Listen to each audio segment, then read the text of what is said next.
Bonjour. It might come across your mind to wonder what I am doing in this cell. Then again, it might not, and you could have assumed I have always been in this cell. Either case does not change the fact that I am still in this cell. So why bother wondering? For me, I don't have to wonder. I am waiting to be publicly executed by the guillotine. I know that. I just have to remember that. Remembering is a hobby I have recently rediscovered in this cell, for there's really nothing to do in a cell but remember how you got there. Or wait for the dawn that you were let out of the cell to be publicly executed by the guillotine. So I chose the more comfortable of the activities. Monsieur of the jury, I would have you note that on the next day, after not crying at his own mother's funeral, that man was visiting a swimming pool, started a liaison with a woman, and was seen at a comedy show. That is all I have to say. We, the French people, find you, Monsieur Merceau, guilty of not crying at your mother's funeral. Oh, and killing an Arab too. So we, the French people, sentence you to be publicly executed by the guillotine. And so, after being found guilty of being myself and killing an Arab too, which is an initial detail everyone seemed to have forgotten, but I remembered, and so did the prison's chaplain, who claimed that God remembered too, and that he wanted to forgive me for it.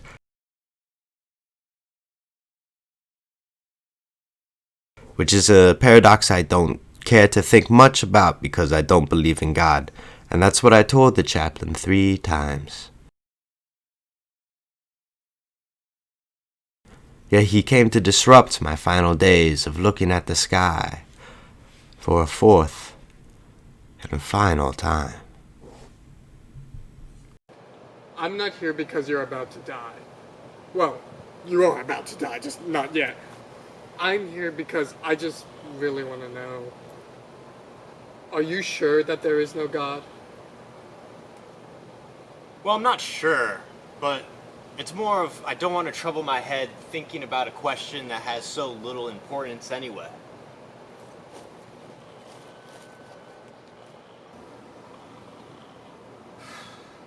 Well, maybe you don't think there's a God because you don't know enough about God to interest you. While it may be true that I might not know the things that do interest me, I absolutely do know the things that don't interest me, and that is your questions about God. Well, if you don't know about God, I can help you. All men I have seen in your position, they have turned to God in their time of trouble.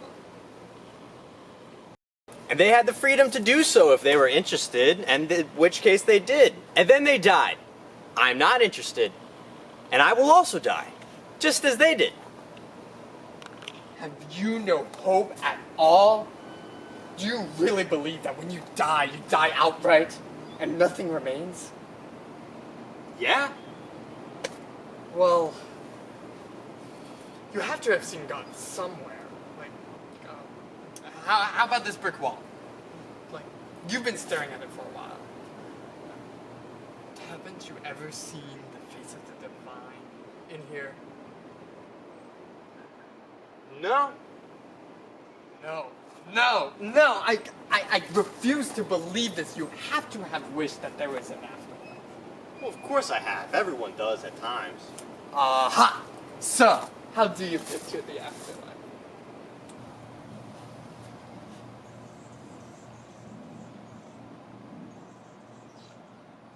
A life of which I could remember this life on Earth. That's all I want of it. But I have had what I've won of you, Mr. Chaplain. So why don't you leave? Why don't you call me father? You're not my father. You're not even on my side. No, my son. I am on your side.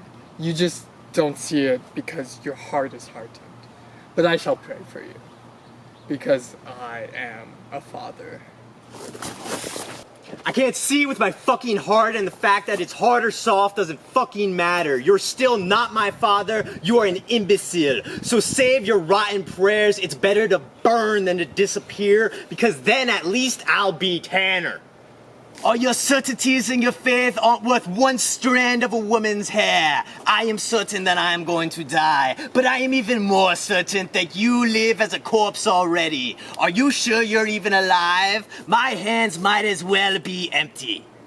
I'm sure of myself, of my present life, of my fake French accent, and my future death. I'm sure that I was right, that I always am right, and that I will still be right. I lived my life. I could have done X instead of doing Y or Z, but what difference would that make? It'd still lead me to this moment, right here, waiting for my future and imminent death. And that future foils any other idea that people like you foist upon me, because what difference would it make?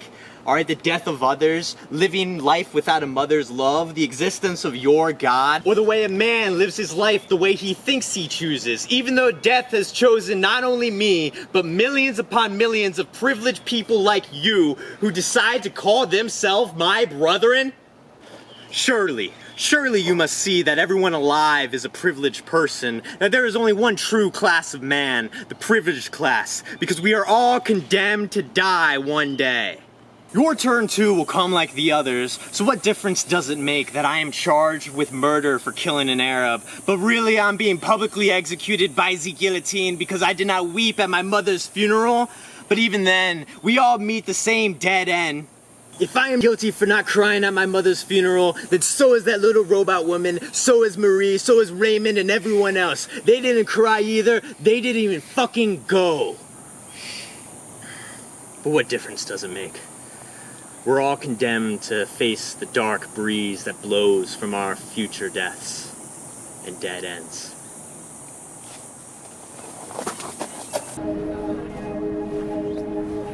After that, I thought of my mother for the first time in months.